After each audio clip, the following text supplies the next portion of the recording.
बिस्मिल्लाहि वस्सलामु अला रसूलिल्लाह। एक सवाल है हमारे दारुल इफ्ता में, ये आ रहा है कि जब बच्चा पैदा हो तो इसके कान में अजान कितनी मरतबा कहनी चाहिए और इक़ामत कितनी दफ़ा कहनी चाहिए।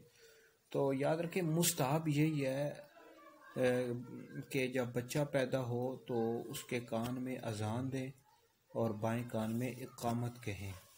इससे बच्चा जो होता है ना, मुख्तलिफ़ बीमारियों से महफूज हो जाता है। और मुस्नद अबी यअला की एक हदीस मुबारक है, नबी पाक अलैहिस्सलाम ने इरशाद फरमाया, जब बच्चा पैदा हो तो उसके दाएं कान में अजान कहो, बाएं कान में इक़ामत कहो। इससे बच्चा उम्मुस सिबियान, एक बीमारी, इससे महफूज हो जाता है। उम्मुस सिबियान ये एक बीमारी है, एक मिर्गी की बीमारी होती है।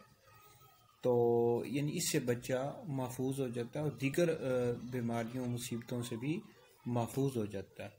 तो बहरहाल बेहतर यही होता है कि जब बच्चा पैदा हो तो उसके दाएं कान में 4 मरतबा अजान कहें और बाएं कान में 3 मरतबा इक़ामत कहें। लेकिन बहरहाल अगर किसी ने एक मरतबा भी कही तभी कोई हर्ज नहीं है। एक मरतबा दाएं कान में अजान कह दें और बाएं कान में एक दफ़ा इक़ामत कह दें, तो इस तरह भी कर सकते।